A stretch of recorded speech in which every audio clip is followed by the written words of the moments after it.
Hello friends, your most welcome in my YouTube channel aviation जगत। तो दोस्तों, आज हम बात करने वाले हैं कि आप मॉड्यूल 11 एंड 13 को कैसे बहुत ही आसानी के साथ क्लियर कर सकते हो। बहुत ही आसानी के साथ नहीं बोल सकते, क्योंकि बहुत बड़े पेपर्स हैं जो कि B1.1 कैटेगरी के हिसाब से देखा जाए तो उनका सबसे बड़ा पेपर 140 का है। B2 कैटेगरी के हिसाब से देखा जाए तो उनका सबसे बड़ा पेपर है 13 होता है 180 मार्क्स का, और जिसमें 180 में से 35 कट ऑफ होता है। वहीं पर उनका देखा जाए तो उनका भी 75% के हिसाब से कट ऑफ बनता है B1.1 कैटेगरी का। तो दोनों के हिसाब से हम बताएंगे, और यहाँ 13 की बात कर लें तो सबसे बड़ा मॉड्यूल्स है, इसके बारे में बेसिकली बताने वाले हैं।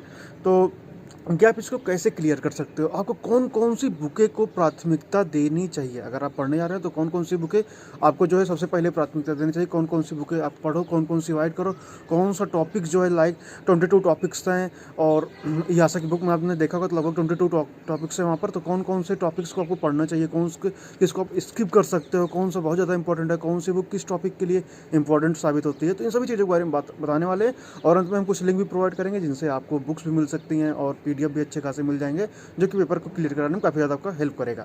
तो वीडियो को शुरू कर देंगे। शुरू करने से पहले चैनल पर ना तो प्लीज़ सब्सक्राइब करो और सपोर्ट करो एविएशन जगत का। तो मैं सबसे पहले बात कर लूँ कि पहला टॉपिक का नाम क्या हमारा। पहले टॉपिक का नाम हमारा थ्योरी ऑफ फ्लाइट।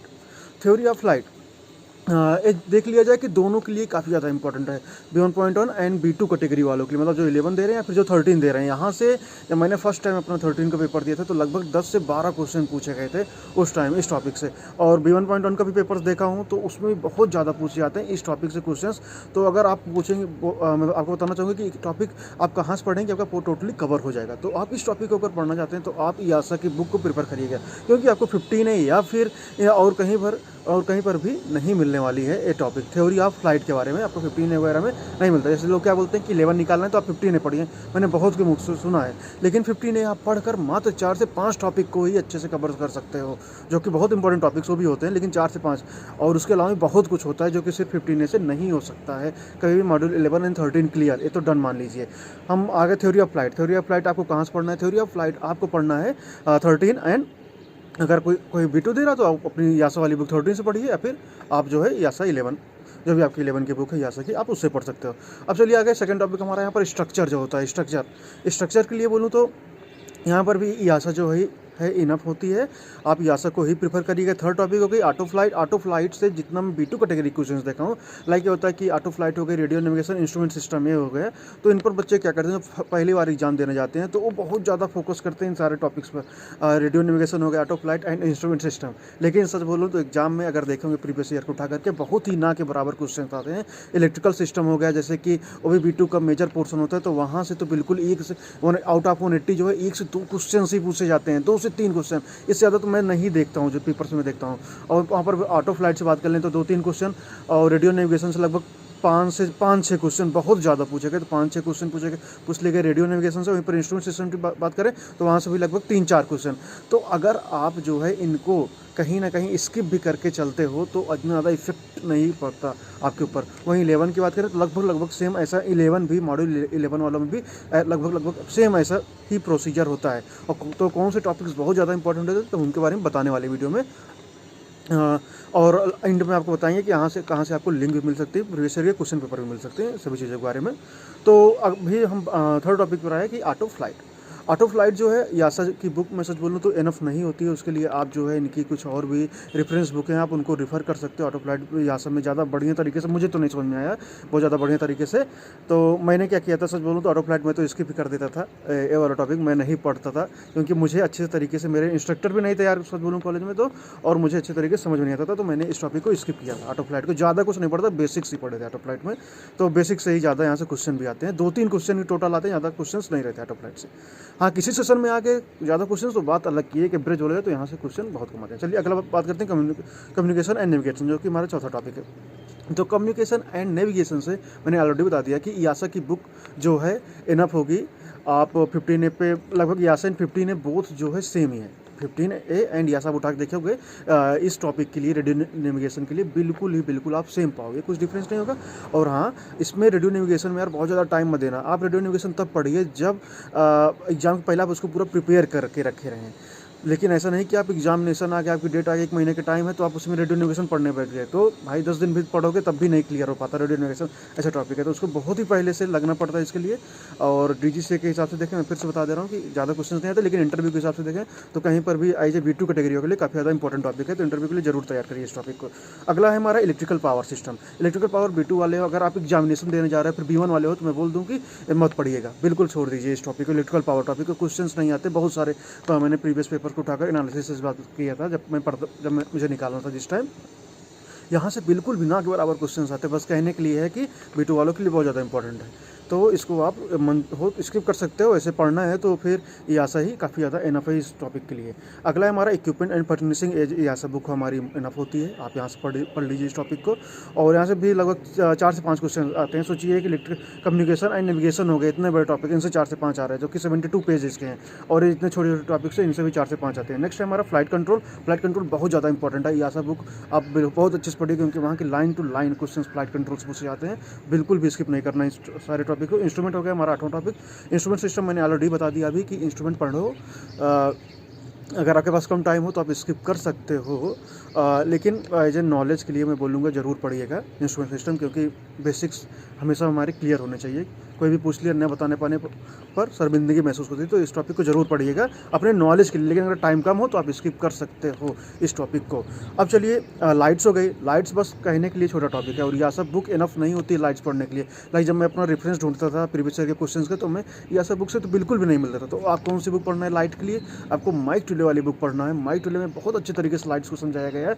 आप जितनी भी लाइट्स हो गई, एक्सटर्नल इंटीरियर लाइट्स हो गई, पूरा स्ट्रोब लाइट वगैरह जितनी भी लाइट्स होती हैं, लोगो लाइट आप वहीं पर मिलेगी आपको। यह सब बुक में लोगो लाइट वगैरह मिलेगा ही नहीं, तो मैं तो ढूंढता ही रह गया लोगो लाइट वगैरह कहाँ है। तो बहुत किस लाइट का कितना पावर सप्लाई रहता है, कितने एंगल पर लगी हुई होती है, सारा कुछ आपको माइक टुले बुक में मिल जाएगा। आप वहाँ से पढ़ सकते हो। हाँ, यासा भी पढ़कर चलिएगा, ऐसा नहीं क्योंकि 6 पेज का है कि 7 पेज का है, तो आप पढ़ सकते हो आसानी के साथ। अब नेक्स्ट हमारा आ गया ऑन बोर्ड मेंटेनेंस सिस्टम, जो कि हमारा 10वां टॉपिक है, तो आप यहाँ सही इनफ है, आप पढ़ लीजिए। आपसे 11 नंबर आ गया, जो कि बहुत ज़्यादा इंपॉर्टेंट है। अगर हम 13 एंड 11 के हिसाब से देखें, air conditioning and pressurisation system.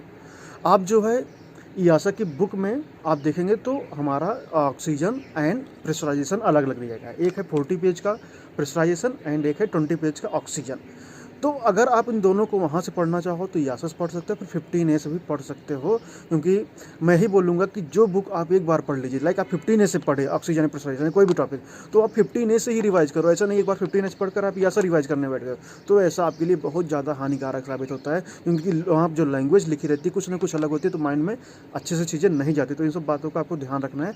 ऐसा नहीं कि आप 15A से पढ़ रहे हो तो रिवाइज आप आकर के यासा में कर रहे हो। दोनों भी मैं इक्वल बोलूँगा यहाँ पर, क्योंकि यासा में भी कम नहीं दिया गया। यासा में जो बहुत ज़्यादा दिया गया है इसके बारे में, ऑक्सीजन एंड प्रेशराइजेशन सिस्टम, लेकिन 15 भी बहुत ज़्यादा इंपॉर्टेंट है। और ये टॉपिक प्रेशराइजेशन बहुत मोस्ट इंपॉर्टेंट है, कभी भी इसको छोड़ने का मत सोचिएगा। बहुत ज़्यादा है, 15 से 20 क्वेश्चन यहाँ से रहते हैं। अब हमारा आगे हो गया फायर प्रोटेक्शन, बहुत इंपॉर्टेंट टॉपिक है। मैं जितना इंपॉर्टेंट मैं बता दे रहा हूँ। फायर प्रोटेक्शन, इन्हीं सबसे क्वेश्चन उठते हैं। आप यासा पढ़ लीजिए या फिर आप 15A, इसके लिए मैं 15A बोलना चाहूँगा कि फायर प्रोटेक्शन के लिए 15A बहुत ज़्यादा इंपॉर्टेंट टॉपिक है। फ्यूल सिस्टम हो गया। फ्यूल सिस्टम आपको अच्छा नॉलेज चाहिए तो 50 पेज लगभग दिए गए हैं 15A में, आप 15A से पढ़िए। लेकिन अगर आपको कम टाइम में पेपर निकालना हो, सिर्फ पेपर निकालना ही है, तो आप जो है 20 पेज दिए गया है इसमें यासा वाली बुक में, तो आप वहाँ से इसको पढ़ सकते हैं यासा से। हाँ, यासा ही पढ़कर आपका पेपर निकल जाएगा। लेकिन अगर ब्रीफ नॉलेज चाहिए तो फिर मैं इतना बोलूँगा कि आप फ्यूल सिस्टम को जो है 15A से ज़रूर पढ़िएगा, आपको बहुत अच्छा ब्रीफ नॉलेज मिलेगा। अगर आपके पास टाइम हो, लाइक ऐसा नहीं कि यार आ गया मॉड्यूल भर दिए फिर 1 महीने में ही हमको निकालना है। इतने बड़े पेपर्स हैं तो इनको कम से कम 6-7 महीने तो हमें टाइम देना चाहिए। तो ऐसे कंडीशन में 15 वगैरह सब पढ़कर चलना चाहिए। लाइक मैंने 15A प्लस यासा सारी बुकें पढ़ी थी। हाइड्रोलिक्स की बात कर लें, हाइड्रोलिक आप देखेंगे यासा बुक में बहुत छोटा दिया गया है, लेकिन इतना ही मैं बोलूँगा कि उतना जो है काफ़ी हद तक इनफ हो जाता है पेपर को क्लियर करने के लिए, क्योंकि यासा भी छोटी बुक नहीं है। कोई 700 पेजेज हैं लगभग यासा में भी, तो ऐसा कोई छोटी बुक नहीं है, सब मिलकर 700 पेजेज हो जाते हैं। तो हाइड्रोलिक हो गई। तो हाइड्रोलिक अगर आपको ब्रीफ नॉलेज चाहिए, मैं फिर से बोल रहा हूँ 15A पढ़िएगा। अगर आपको सिर्फ पेपर निकालना है, ओनली पेपर, तो आपका यासा से भी पेपर तो निकल ही जाएगा। क्योंकि लाइन टू लाइन क्वेश्चंस होते हैं। और ऐसा मत सोचिए कि आप एक दो बार बुक पढ़ लिए तो आपका हो गया डन, कई बार बुकें पढ़नी पड़ती है, ऐसा नहीं। और मार्किंग वाला सिस्टम थोड़ा ध्यान में रखिएगा कि जब भी आप पढ़ते हो बुक मार्क करके चलते हो, लाइक आपने मार्क कर लिया ये लाइन है लाइन है लाइन, तो दोबारा भी उसे पढ़ना है, ऐसा मत किया कीजिए। दोबारा भी ऐसा करिए, कम से कम 4 से 5 बार बुक को पढ़िए, उसके बाद मार्किंग अपना बनाइए तो ज़्यादा बेटर होता है। तो मैं बोलूँगा मार्किंग नहीं बनाइए, क्योंकि कौन सी लाइन कब इंपॉर्टेंट हो जाए डीसी में हमें कुछ नहीं पता होता। मैंने भी ऐसा खूब मार्किंग बनाकर हम दोस्त लोग पढ़ते थे, लेकिन जहाँ जो लाइन हम ना मार्क किए रहते हैं वही लाइन से ही क्वेश्चंस आते हैं, और बहुत ज़्यादा प्रीवियस ईयर के भरोसे तो बिल्कुल नहीं रहना चाहिए। चलिए नेक्स्ट टॉपिक आ जा रहे हैं हम, ice and drain protection, most and most important. This topic is also most and most important. ये टॉपिक आपको पढ़ना है यासा की बुक से, लगभग 35 पेजेस दिए गए हैं, एक एक पेज पढ़ लीजिए, एक एक लाइन, क्योंकि वहीं से क्वेश्चन आने हैं, डन रहता है यासा से ही। यासा एंड 15 में पूरा टॉपिक सेम दिया गया है, आइस एंड ड्रेन प्रोटेक्शन, कुछ भी डिफरेंस नहीं है। अभी मैं एक बुक का यहाँ पर जिक्र नहीं कर रहा हूँ, वो है एएमआर की बुक है, जो कि एएमआर की बुक आप बोल सकते हैं कि इन सभी बुकों को डैड है, मतलब सबसे बड़ी बुक है, सबसे मेन बुक है। तो अगर आपके पास बहुत ज़्यादा टाइम है तो यार एएमआर पढ़ो, क्योंकि जिसका रेफरेंस कहीं नहीं मिलता उसका एएमआर मिलता है। और अगर कम टाइम है तो इन्हीं सभी चीज़ों को आप पढ़कर भी क्लियर कर सकते हो पेपर्स को। चलिए नेक्स्ट हो गया हमारा ऑक्सीजन सिस्टम। ऑक्सीजन सिस्टम अगर आप 15A से प्रिपरेशन पढ़े हो तो उसी में ही ऑक्सीजन सिस्टम दिया गया है, प्रिपरेशन एंड ऑक्सीजन सिस्टम। लेकिन अगर आप जो है यासम पढ़ रहे हो तो भी मैंने बताया कि 20 पेज का ऑक्सीजन सिस्टम है, तो आप इसको पढ़ सकते हैं वहाँ से ही। न्यूमेटिक एंड वैक्यूम सिस्टम छोटा ही यासम में है, लगभग 14-15 पेज का I think pneumatic and vacuum system, लेकिन बहुत इंपॉर्टेंट है, सारे टॉपिक्स बहुत इंपॉर्टेंट है। मैंने क्या बोला कि रेडियो नेविगेशन हो गया हमारा, इलेक्ट्रिकल पावर वाला इंस्ट्रूमेंट एंड ऑटो पायलट, इन पर ज़्यादा टाइम मत दीजिएगा। इन पर फिर से बोल रहा हूँ, लेकिन इन सब टॉपिक्स पे बहुत ज़्यादा टाइम दीजिएगा, ये बहुत इंपॉर्टेंट टॉपिक्स हैं, यहीं से ही क्वेश्चन पूछे जाते हैं हर बार। Water and waste system most important topic, ये आशा की बुक एनफ है क्लियर करने के लिए। आप बस यही कीजिए कि जहाँ से एक बार पढ़ते हैं आप उस बुक को बार बार पढ़िए, बार बार, तो बहुत ज़्यादा अच्छे तरीके से कॉन्सेप्ट क्लियर होते हैं। नेक्स्ट हो गया आईएमए सिस्टम। आईएमए सिस्टम यह सब बिल्कुल मत पढ़िएगा दोस्तों, यह सब बिल्कुल एनफ नहीं। आईएमए सिस्टम आपको पढ़ना है तो सिविल एविएशन की बुक पढ़िएगा, वहाँ से पूरा पैराग्राफ दिया गया कि first second and third generation आप आईएमए, आपका पूरा क्लियर हो जाएगा आईएमए सिस्टम वहाँ से। अब हम नेक्स्ट टॉपिक बात कर लें कैबिन सिस्टम। कैबिन सिस्टम यासा इनफ है, आप यासा से पढ़ सकते हो। तो यही सारे टॉपिक्स थे यार हमारे, तो मैं सोचा इनको कवर किया जाए जल्दी जल्दी, कौन सी टॉपिक्स किस बुक से पढ़ना चाहिए, कहाँ से इंपॉर्टेंट है। लाइक 15A और 13, 11 हम पूरा कंफ्यूज रहते हैं, सब लेकर बैठ जाते हैं। तो आई होप आपको समझ में आई होंगी चीज़ें, मैंने बता ही दिया। और मैं 11 एंड 13 का एक ग्रुप बनाने जा रहा हूँ, तो उसमें मैंने जितने भी नोट्स हैं मैं भेजूँगा उसमें, और नोट्स के साथ मैं अपने क्वेश्चंस भी उसमें भेजने वाला हूँ, जिसके थ्रू मैंने 154 मार्क्स स्कोर किए थे 13 में, तो जो कि एक अच्छा खासा मार्क्स होता है। तो मैं इतना बोलना चाहूँगा, अभी से पढ़ना शुरू कर दीजिए काफ़ी तेज़ी के साथ, क्योंकि अभी आपका सेशन आ ही गया है। और इनके साथ साथ जो है जब मैं लिंक बनाऊंगा तो कोशिश कीजिए कि उसको जल्द से जल्द ज्वाइन करो। लाइक जो लोग वीडियो 10 दिन बाद भेजते हैं, तो मैं डेली तो भेजता नहीं रहूँगा सारे PDF एंड सब कुछ उसमें, कि कोई आज तुरंत ज्वाइन कर लिया, अब उसके लिए कुछ और 10 दिन बाद ज्वाइन कर रहा है, फिर से भेजूँ, तो लगभग मैं 1 वीक बाद भेजूँगा सारे PDF सब कुछ। तो कोशिश करिए कि मैक्सिमम लोगों के पास भेजने की कोशिश करिए वीडियो, और देखकर मैं सारी इंपॉर्टेंट चीज़ें वहाँ पर भेजूँगा, जिससे क्लियर हो जाएगा। और प्रीवियस ईयर के क्वेश्चन पेपर जरूर करके जाइएगा, कम से कम 3 ईयर के लगभग 7 से 8 पेपर आपको जरूर करना है, उन पर जरूर आपको ध्यान देना है। Okay friends, thank you so much for watching my video. Channel पर सब्सक्राइब कर लेना।